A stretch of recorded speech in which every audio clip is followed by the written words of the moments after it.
Algunas escenas en este programa han sido recreadas.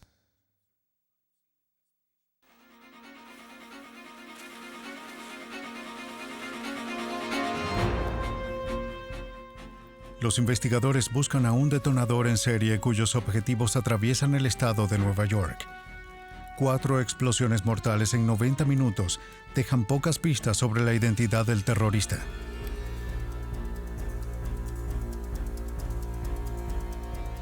Detectives en Florida se apresuran en llegar a la escena de una gran explosión en una lujosa propiedad. En algún lugar de los restos hay pistas que los conducirán al asesino.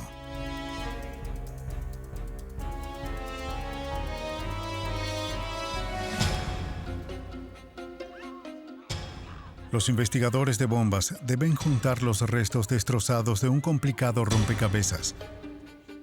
Toda investigación larga y agotadora de bombas comienza con un pequeño detonador.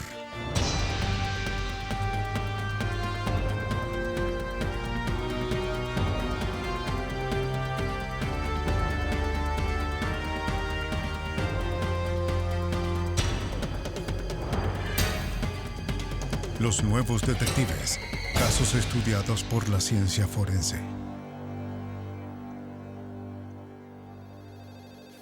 Eleanor Fuller, de West Valley, Nueva York, no tenía idea de que la llamada telefónica que recibió unos días después de la Navidad de 1993 sería el preludio de su muerte. Un servicio de entrega le pidió la dirección de su casa para entregarle un paquete.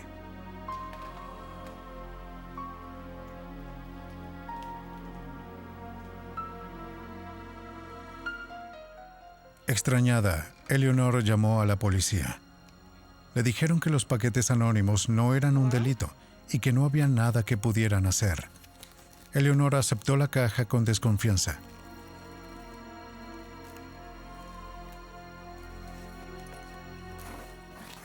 La cortó y sacó el periódico arrugado.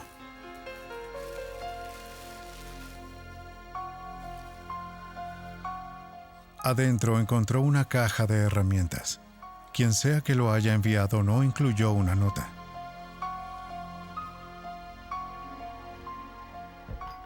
Abrió la cerradura y levantó la tapa, provocando una mortal explosión.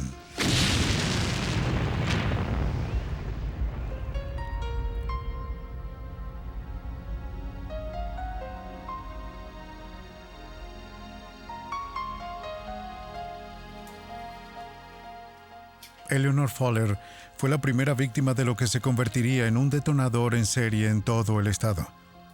5 bombas más, ocultas dentro de cajas de herramientas idénticas, fueron entregadas por todo el norte y el oeste de Nueva York en un plazo de 90 minutos. 4 de las bombas explotaron, asesinando a 5 personas e hiriendo a otras 2. Investigadores de la Oficina de Alcohol, Tabaco y Armas de Fuego de Nueva York, junto con su equipo de respuesta nacional, siguieron el rastro de las explosiones en cada sitio de la detonación. La ATF es la agencia federal asignada a investigar los atentados.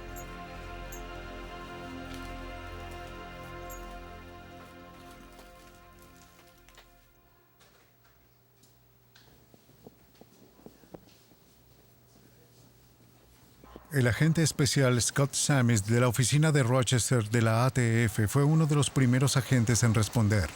La investigación comenzó el 29 de diciembre de 1993 cuando recibí una llamada de mi supervisor, quien me dijo que fuera a Buffalo, donde habían ocurrido varios atentados, posiblemente varias muertes. Por favor, ven y ayúdanos. Estaba en Rochester, a 1 hora y media de distancia. Me llamó unos minutos después y me pidió que me quedara en Rochester porque hubo una detonación allí y posiblemente habrían personas muertas.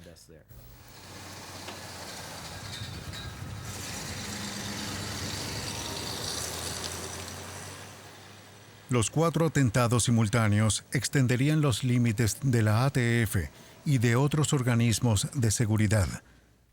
En cada escena, la primera tarea de los investigadores era encontrar todas las pruebas de evidencia, sin importar lo pequeñas o insignificantes que fueran.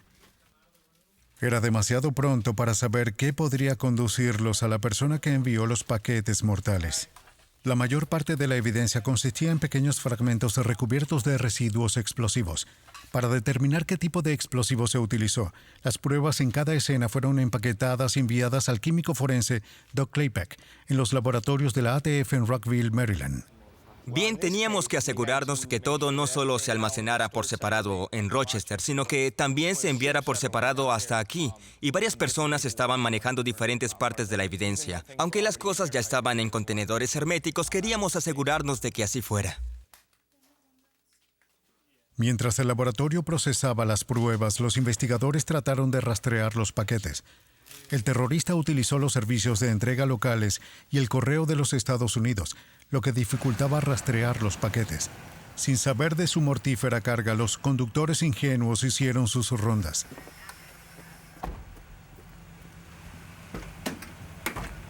Los paquetes, que pesaban unos 7 kilogramos, parecían bastante inofensivos. ¿Cómo podía el personal de entrega saber que estaban en peligro de muerte?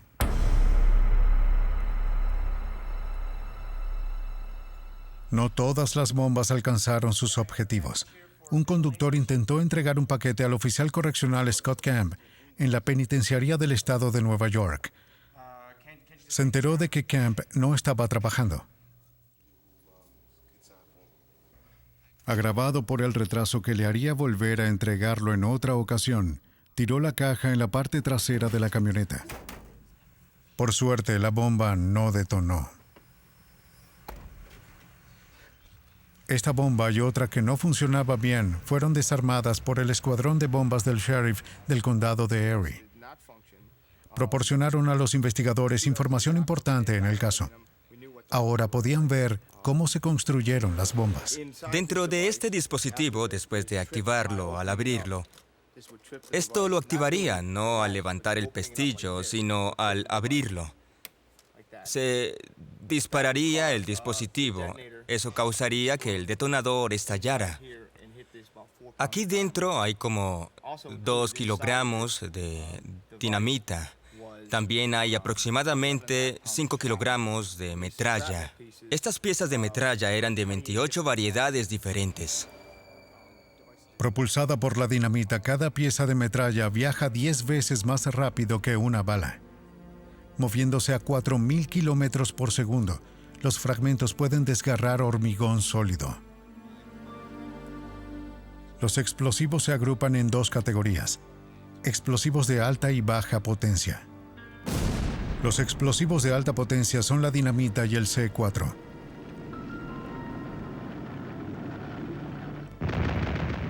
Se utilizan comercialmente para demoler, excavar y para aplicaciones militares. Son muy estables para trabajar. Los explosivos de alta potencia requieren una gran cantidad de fuerza y un detonador para activarlos.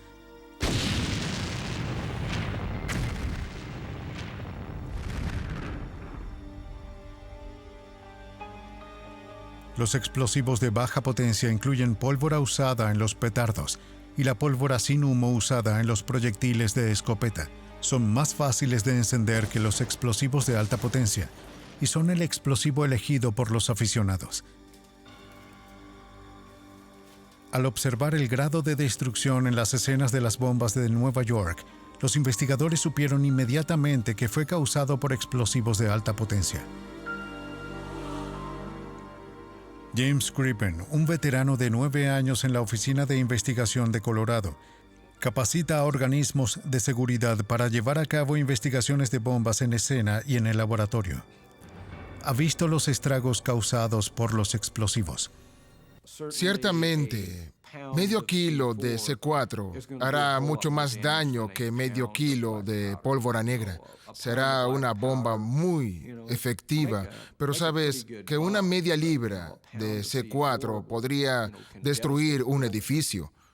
Lo que quiero decir es que hay una diferencia de detonación entre 400 a 500 metros por segundo de polvo negro en el vecindario y 8.000 metros por segundo de C4. Así que habrá mayor fuerza involucrada, una fuerza mucho mayor.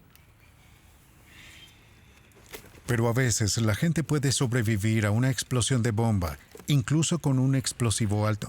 William Lazor, residente de Roosevelt Town, era un objetivo del detonador en serie de Nueva York, pero su sospecha le salvó la vida.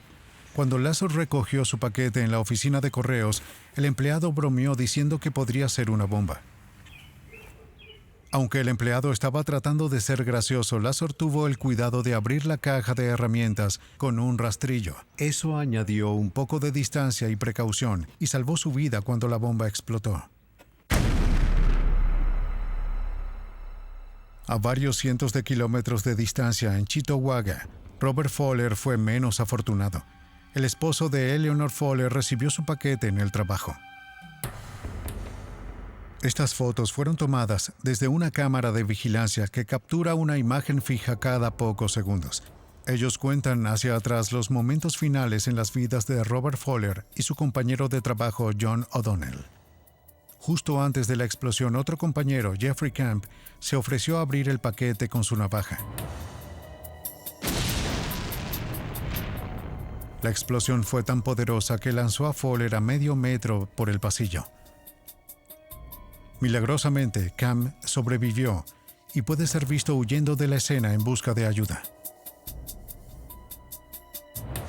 6 bombas, 4 explosiones, 4 condados en el estado de Nueva York. Cada bomba sin estallar era casi idéntica, empaquetada en una caja de herramientas y enviada por correo desde Buffalo. Los atentados compartían otro elemento. Todas las víctimas previstas estaban relacionadas. Todos los miembros de la familia fueron entrevistados. Había otros miembros que no eran el objetivo, que fueron encontrados y entrevistados y que sobrevivieron. Se les preguntó a todos, ¿quién crees que haya hecho esto? Y todo el mundo dijo, bueno, ya sabes, Mike Stevens, tal vez él lo hizo. Mike Stevens, de 56 años, tenía una novia llamada Brenda Shever. Todas las víctimas de las detonaciones estaban relacionadas con Brenda. La conexión podría haber sido una coincidencia, excepto por un detalle más revelador. 3 meses antes, el escuadrón antibombas del alguacil del condado de Monroe le dijo a Samis que el gerente de un restaurante cerca de Rochester encontró más de 100 cartuchos de dinamita cerca de un contenedor de basura. Los números de código de la dinamita coinciden con los de las bombas sin estallar. Los investigadores rastrearon los números hasta la compañía de polvos de Kentucky. La empresa, ubicada en una mina, vendía suministros de demolición.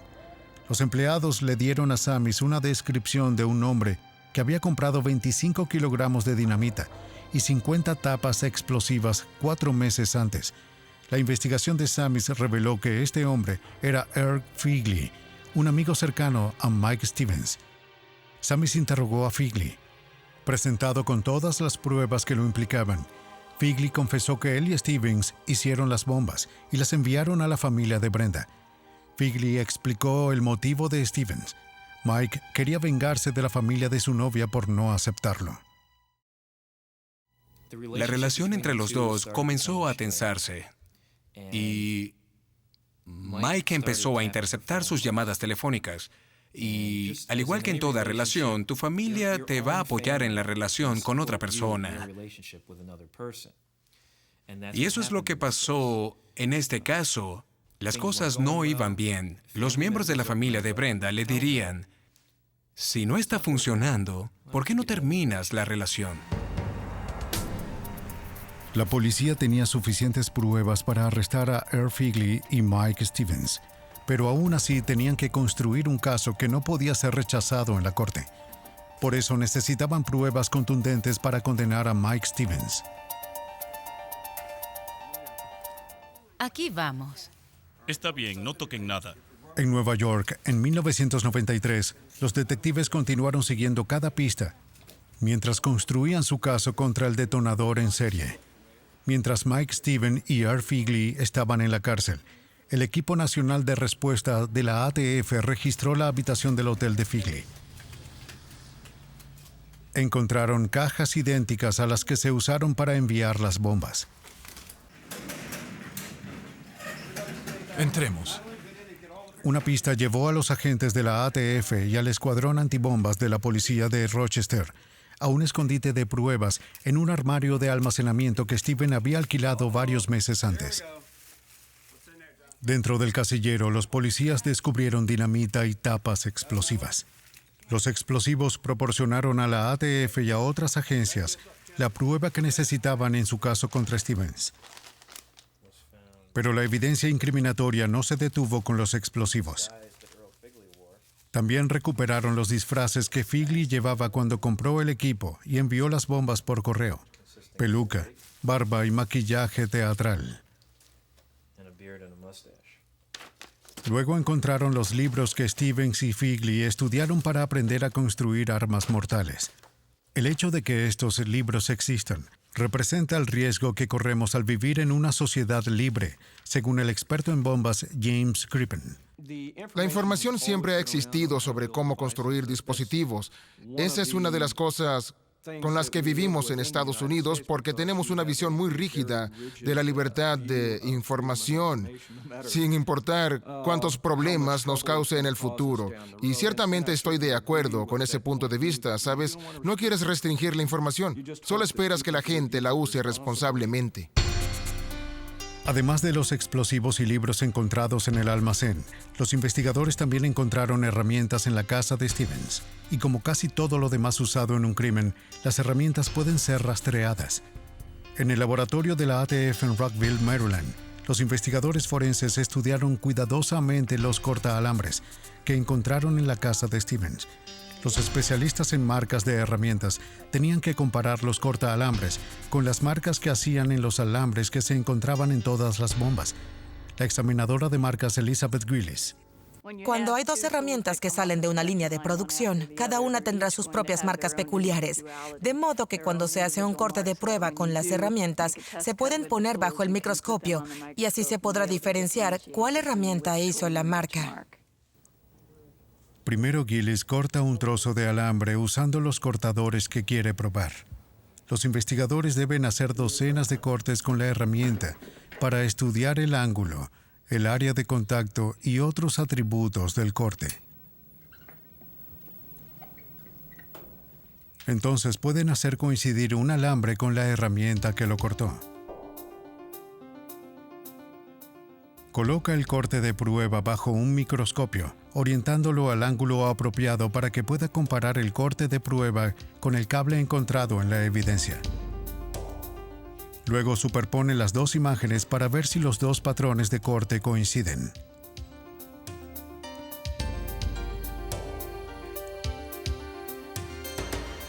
En el caso de Mike Stevens, Gillis halló una coincidencia exitosa. Los cables utilizados en todas las bombas habían sido cortados por los cortaalambres encontrados en el sótano de la casa de Stevens. Aunque los libros, los cables y las herramientas ayudaron a los investigadores a apretarse el cinturón contra Mike Stevens, todavía querían una prueba más. Necesitaban establecer una conexión entre los explosivos y el sospechoso. La gente piensa que cuando una bomba explota, todo desaparece. No hay nada más lejos de la realidad. Cuando se produce una detonación, todo el material explosivo se convierte en un estado gaseoso que realmente se consume en la explosión.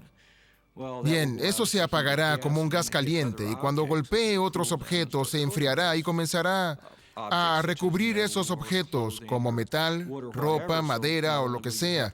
Así que no solo habrá partículas de explosivos sin reaccionar, sino que también habrá esta película gaseosa que se encuentra en otros objetos que puedes probar y obtener residuos. En el laboratorio de la ATF en Rockville, Maryland, Doug Claypack analizó residuos de la escena de la bomba para determinar el tipo de explosivo utilizado. Una vez identificado, Claypack trató de compararlo con evidencia recolectada de Mike Stevens.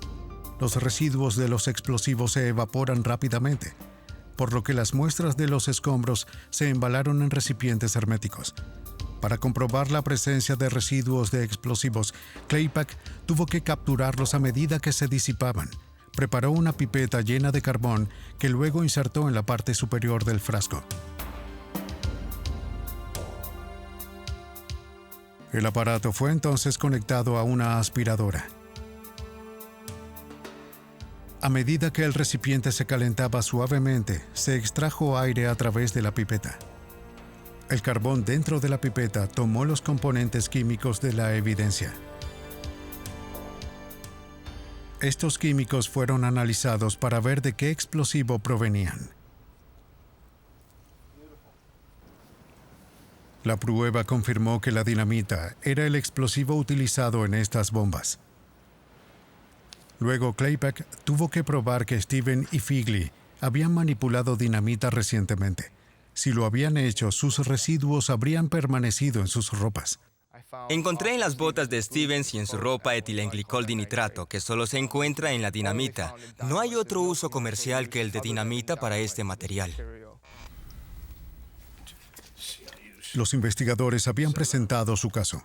Habían comparado a Stevens y Figley con los explosivos y las herramientas utilizadas para fabricar las bombas.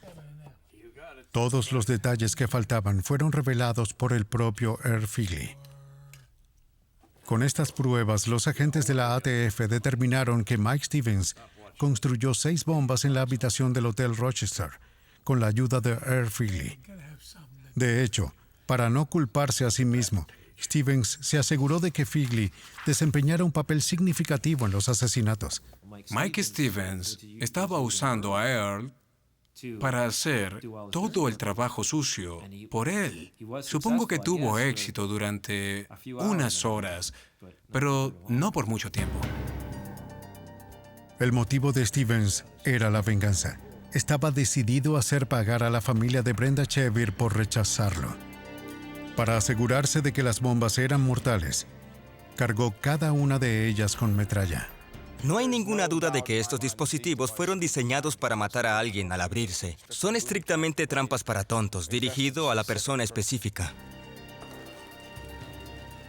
Con el fin de dificultar el rastreo de las bombas, Stevens llenó los paquetes con periódico de Buffalo, para que pareciera que los paquetes se enviaban desde allí, no desde su casa en Rochester.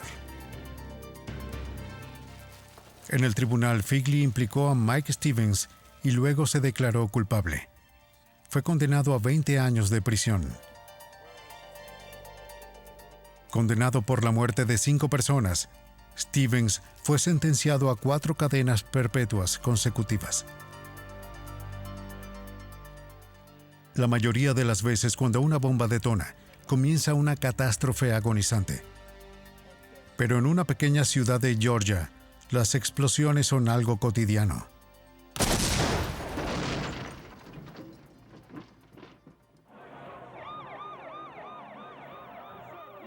En todo el mundo, el número de detonaciones aumenta cada año.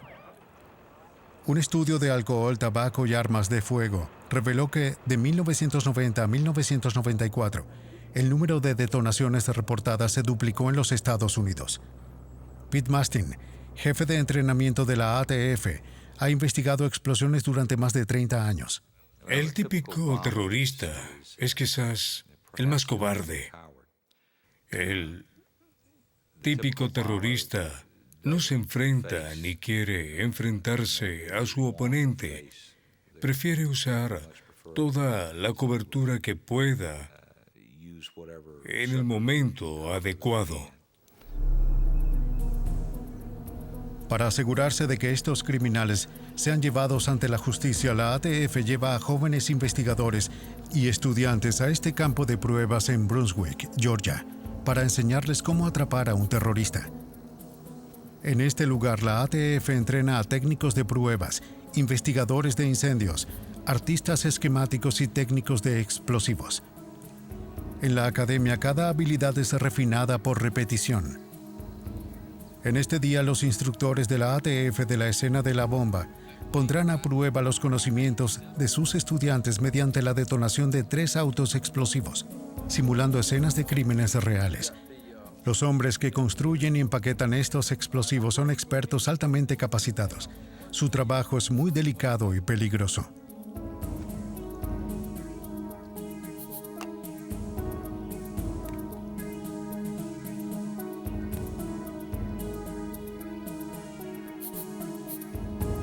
No se puede subestimar el poder de los materiales explosivos.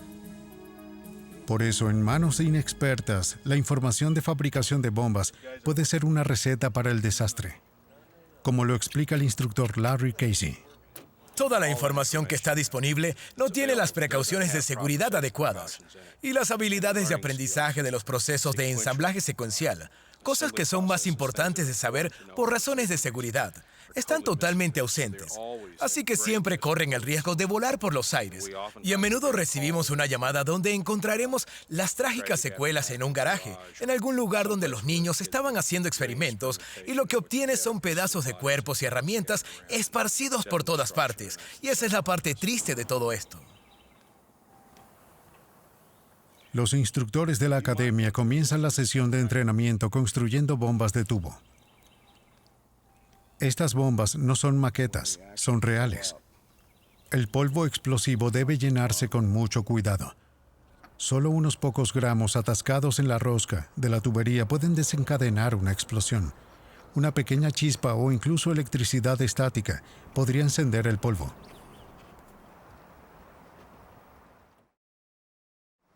Para la prueba, la bomba se coloca de manera que las tapas de los extremos entren en el compartimiento del motor y en el asiento trasero, lo que hace que el trabajo de encontrarla sea más difícil para los estudiantes. Eso hará presión e irá hacia esa área radial. Así que irá en esta dirección. Sí. Así, en este ángulo. Cuando todos hayan despejado el área, es hora de la detonación.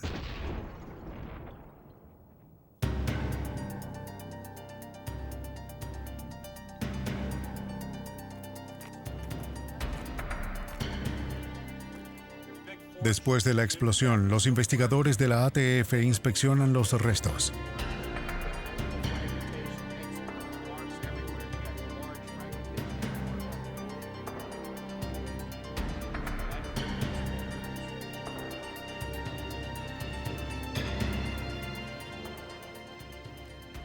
Algunos de los fragmentos más ligeros fueron propulsados cientos de pies dentro del bosque, creando un área enorme para investigar. Estos fragmentos proporcionan a los estudiantes valiosas pistas sobre la composición de la bomba y sobre dónde fue colocada dentro del auto. En el campo no se puede pasar nada por alto. Los investigadores solo tienen una oportunidad de reunir pruebas. Porque una vez que el área se libera, será muy difícil, no imposible en algunos casos, volver a entrar en esa escena o volver a crearla en horas, días o semanas después. Es una sola oportunidad para alcanzar la perfección.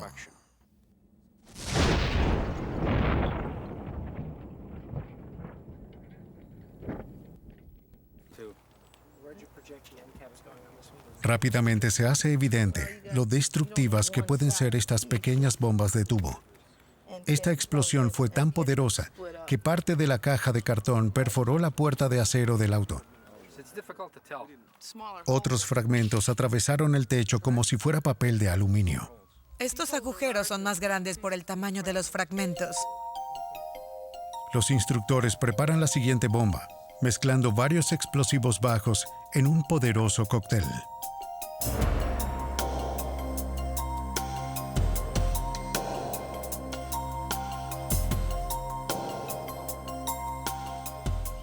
El trabajo es agotador. Se debe apretar el polvo en la tubería y el detonador delicadamente pegado a la bomba cargada.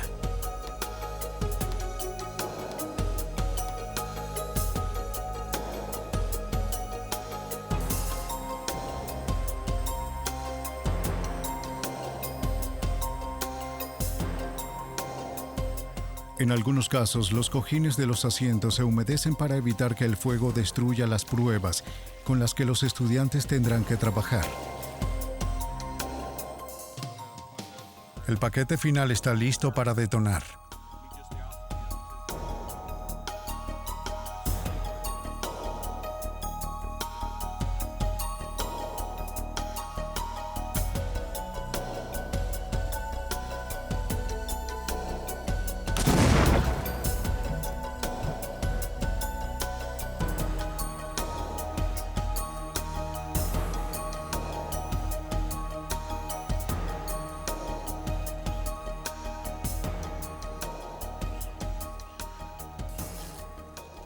Después de las explosiones, los estudiantes se dividen en equipos. El líder del equipo asigna una tarea a cada persona. Charlie, Ray, Rick, Frank, Joe y Collins, quien será el supervisor de ese grupo y de lo que encuentre. Si sientes que has encontrado algo que es una pieza de evidencia realmente crítica, que nos dirá quiénes son las personas dentro de una idea de lo que es el dispositivo, lo ayudarás a mirar más profundamente en ciertas cosas. Vamos a sacar eso a colación. Los estudiantes trabajan juntos para investigar la escena de la bomba. En el campo, los agentes de la ATF tienen que trabajar rápidamente y bajo una gran presión. A los estudiantes se les enseña desde el principio. Tendrán que trabajar con las autoridades estatales y locales, técnicos de laboratorio y, lo que es más importante, entre sí, para resolver un delito. Un equipo comienza su trabajo formando un perímetro alrededor de la escena. Luego dividen el área en cuadrantes antes de comenzar la búsqueda de fragmentos.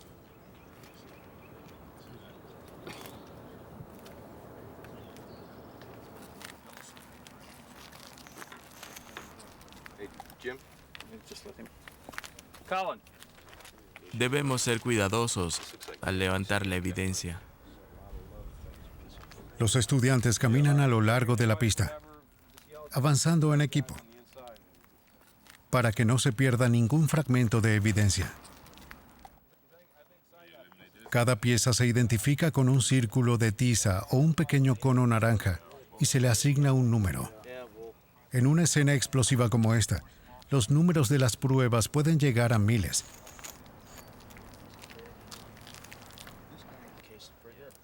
Un miembro del equipo registra el número de identificación y la ubicación exacta de cada prueba.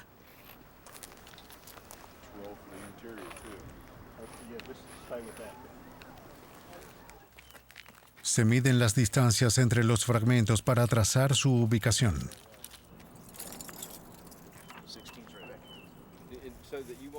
Otro equipo inspecciona de cerca los daños en el interior del auto. Su trabajo es averiguar qué fragmentos son parte del auto y cuáles pueden ser parte de la bomba. Para muchos de los estudiantes, esta es la primera vez que han visto de cerca la devastación de una bomba. No será la última. Y mientras que el daño al auto parece completo, evidencia valiosa permanece incrustada en los escombros. Se traen hachas, martillos y palancas para extraer estas pistas del vehículo. El auto es literalmente diseccionado, mientras los estudiantes buscan piezas de la bomba alojadas en o detrás del salpicadero. Nunca saben dónde pueden encontrar las pruebas más significativas. Los estudiantes entonces mueven el auto y buscan por debajo. Las bombas explotan en todas las direcciones y las pistas normalmente se incrustan en el asfalto.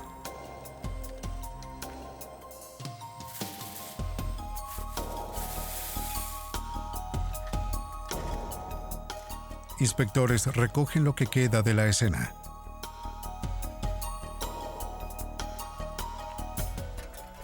Los escombros se tamizan cuidadosamente a través de una fina malla de alambre para separar cualquier pequeña pista que pueda haber sido pasada por alto.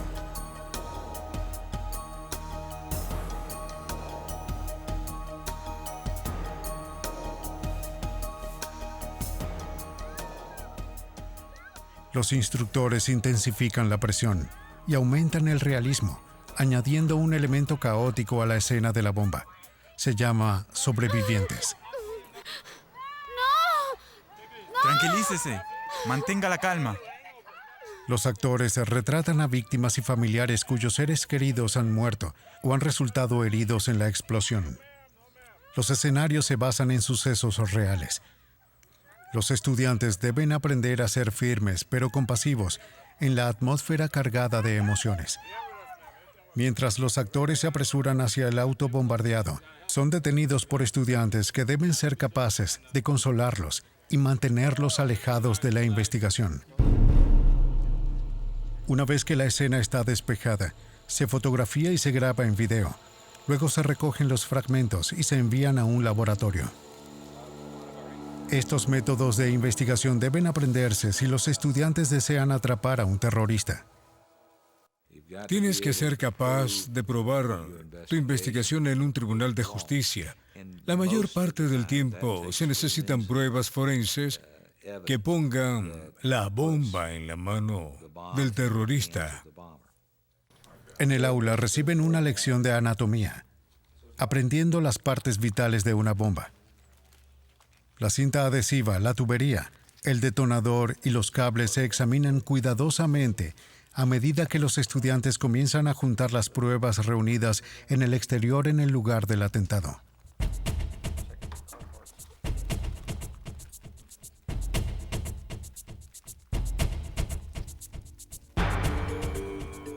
La necesidad de investigadores bien capacitados de la ATF es crucial para la resolución de delitos. Normalmente, cuando una bomba explota, el bombardero está a kilómetros de distancia, pero en un caso en Florida golpeó terriblemente cerca de una casa.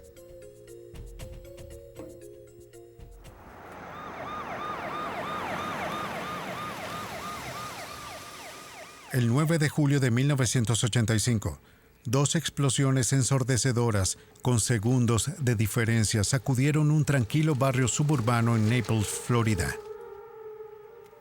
Los oficiales del condado de Sheriff llegaron inmediatamente a la escena, pero la explosión ya se había cobrado la vida de 2 personas. La madre de la adinerada familia de tabacos Benson and Hedges, Margaret Benson, y su hijo adoptivo Scott fueron asesinados. La hija de Margaret, Carol Lynn, resultó gravemente herida.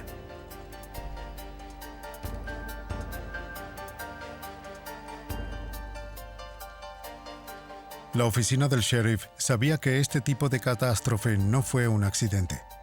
Llamaron a la ATF para pedir ayuda. El agente especial Ralph Ostrowski trabajó en la investigación. En mis 22 años con la ATF, particularmente en mi tiempo en Cleveland, cuando trabajé con detonaciones de vehículos de delincuencia organizada, y este fue sin duda la peor detonación de autos que jamás había visto.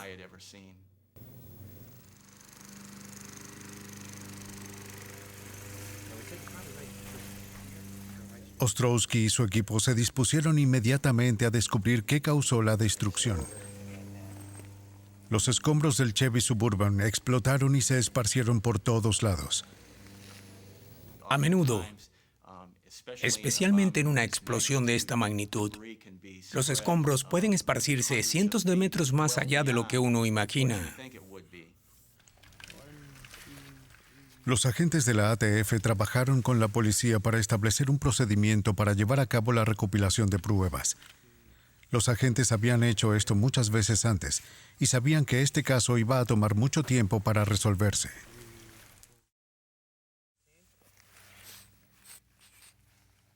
Así que para el segundo o tercer día, no hace falta decir que la escena tuvo que ser muy tediosa para trabajar.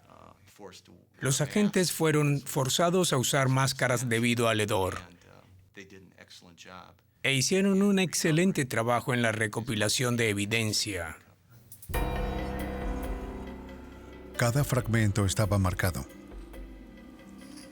Una tiza indica dónde cayeron los escombros después de la explosión.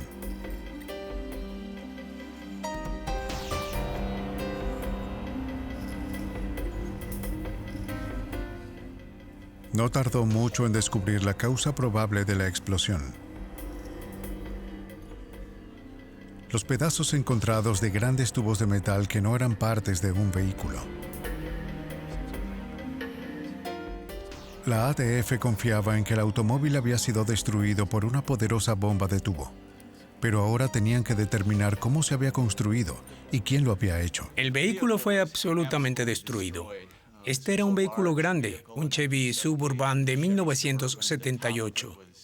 La parte superior estaba pelada hacia atrás, con 2 bombas de tubo de 12 libras dentro del auto. La fuerza de la explosión hizo mucho daño. B6. A medida que se acumulaban las pruebas, los agentes comenzaron a interrogar a los testigos. Antes de venir para acá, estábamos en la propiedad. La primera persona con la que hablaron fue Steven Benson, el único miembro de la familia que no salió herido. Su madre y su hermano habían sido asesinados. Su hermana estaba luchando por su vida en un hospital, Pero la policía informó que el comportamiento de Steven Benson era tranquilo, incluso optimista. Esto levantó las sospechas del sheriff del condado de Collier, Tom Stoddard. Me di cuenta inmediatamente de que algo no estaba bien y que lo que sucedía no era consistente con el evento catastrófico que acababa de ocurrir. A las 24 horas de la explosión, Steven Benson dejó de hablar directamente con la policía. Todas las preguntas se filtraron a través de su abogado. Aunque sospechaban de Steven Benson, los investigadores tuvieron que tener cuidado de no sacar conclusiones precipitadas. Hasta ahora no tenían pruebas sólidas a favor o en contra de la participación de Benson. Era demasiado pronto en el juego para lanzar acusaciones y no tenían tiempo que perder siguiendo un rastro falso. Seguimos las pruebas donde quiera que nos lleven. Nos centramos en un tema y utilizamos todos nuestros recursos en ese tema. Y si nos equivocamos, hemos perdido un tiempo muy valioso al principio de la investigación, cuando probablemente es uno de los periodos más críticos. En la oficina del alguacil, los investigadores comenzaron a estudiar todas las pruebas de la escena, incluyendo piezas de circuitos electrónicos y elementos de batería de un dispositivo de disparo. Sabían que la persona que hubiera colocado la bomba tenía cierta experiencia en el montaje de aparatos electrónicos. Ralph Ostrowski y Jack Gant comenzaron a estudiar un mapa esquemático de la explosión, dándoles una visión clara del epicentro y la dirección de la explosión. El propósito de estos bocetos que estamos viendo aquí hoy es ayudar al investigador cuando testifique en la corte. La defensa le preguntará dónde se recogió cada pieza de estos artículos y debe ser capaz de testificar que recogió estos artículos en un lugar alrededor del auto. Solo debe ser capaz de dar testimonio sobre lo que es este artículo. Debe ser capaz de decir la fecha y la hora en que la obtuvo e identificarla más tarde, que es el objeto que recogió el día del crimen en particular. Sin ese testimonio, esta evidencia no puede ser usada en la corte. El esquema muestra dónde se encontraron todas las pruebas después de la explosión. Su pequeño tamaño y la gran distancia desde el auto son testimonio de la tremenda potencia de la explosión al atravesar el vehículo. Una vez que se dibujaron los mapas y se recogieron las pruebas, la investigación se trasladó al norte. Los fragmentos recogidos en la escena fueron llevados al laboratorio de la ATF en Atlanta, Georgia. Aquí los investigadores trataban de encontrarle sentido a los restos del vehículo. El químico forense Walter Mitchell, un veterano de 26 años de la ATF, comenzó con una inspección visual de los fragmentos. A través del microscopio, Mitchell estudió las pequeñas manchas parecidas a obleas que se adhieren a la muestra. Tentativamente identificó las partículas como polvo sin humo. Para confirmar que se trataba de polvo sin humo, Mitchell tuvo que probarlo químicamente usando un proceso llamado cromatografía de capa fina. Primero cubrió una hoja de vidrio con una capa absorbente. Luego colocó puntos del polvo sin humo y su muestra desconocida sobre él.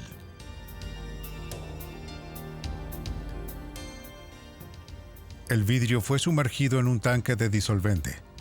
A medida que el disolvente iba formando la capa absorbente, llevaba consigo pequeñas cantidades de los polvos disueltos.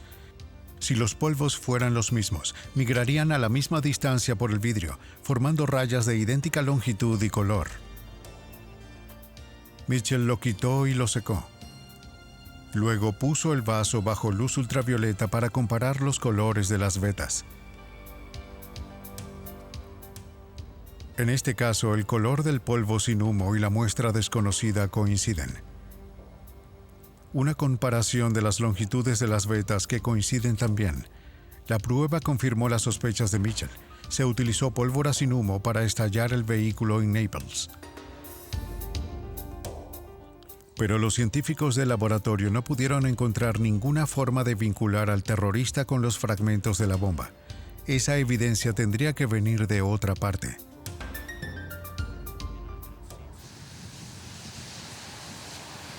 En Naples, Florida, los investigadores forenses comenzaron a rastrear el origen de la tubería de metal que creían que albergaba las bombas que asesinaron a los Benson.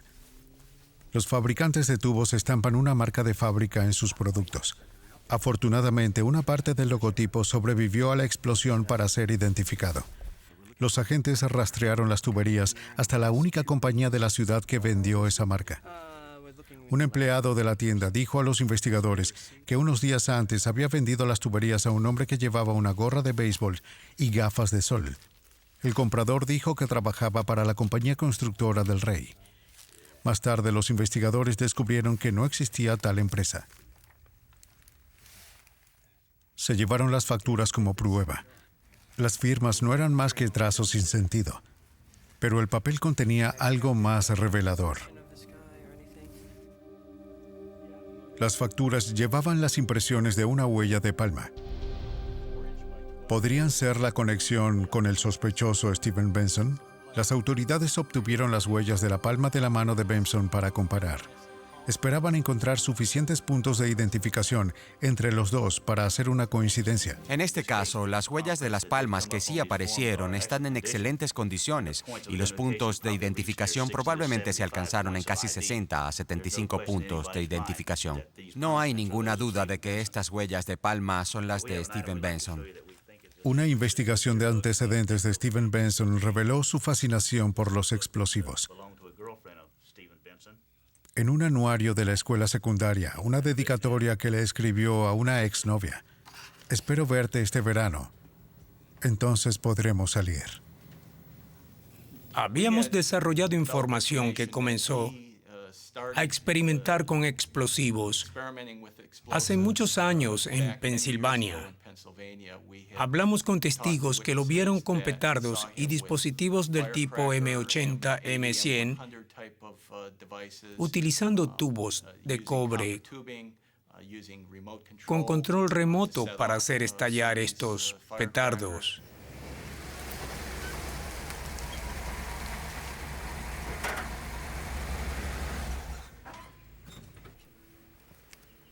Para entender el posible motivo de Benson para el asesinato, las autoridades recurrieron a un auditor financiero. El auditor determinó que Benson, a pesar de su acceso a una fortuna familiar, era un empresario terrible. La policía descubrió que sus fracasos financieros eran de tal magnitud que Steven comenzó a falsificar cheques de las cuentas de su madre.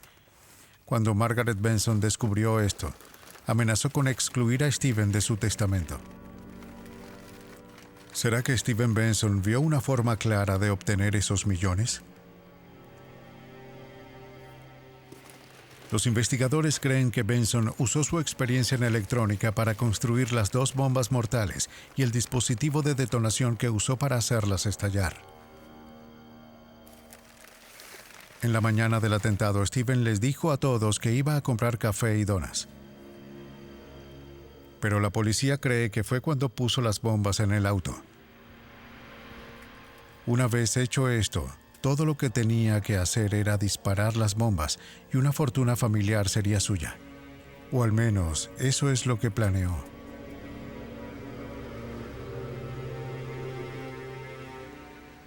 Después de que Steven colocó las bombas debajo del auto, regresó a casa. Se fue aproximadamente 45 minutos.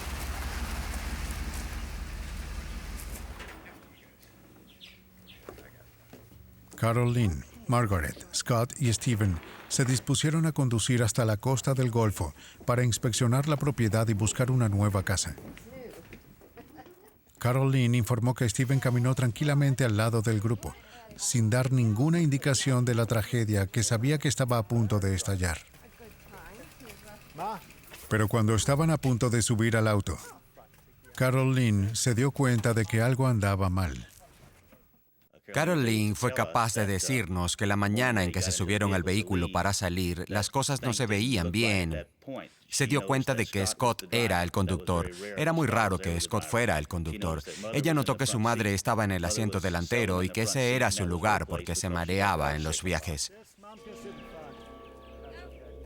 De acuerdo con su plan, Steven se aseguró de que todos subieran al auto.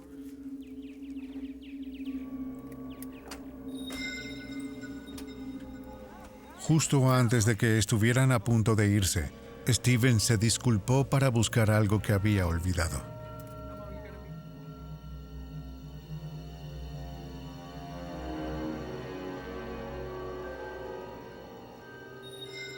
Desapareció dentro de la casa.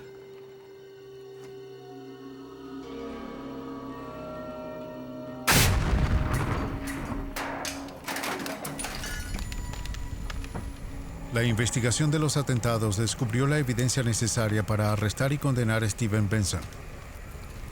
Fue sentenciado a cadena perpetua. Las bombas son construidas con materiales comunes por personas con una sed de venganza poco común.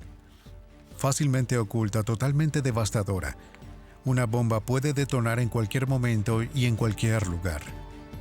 Es esta simple verdad la que hace que las explosiones sean tan desafiantes para los investigadores y tan escalofriantes para el resto de nosotros. Pero los investigadores tienen una ventaja. Cuando un terrorista ataca, siempre deja el arma en la escena del crimen. Y con él está el rastro de su culpa.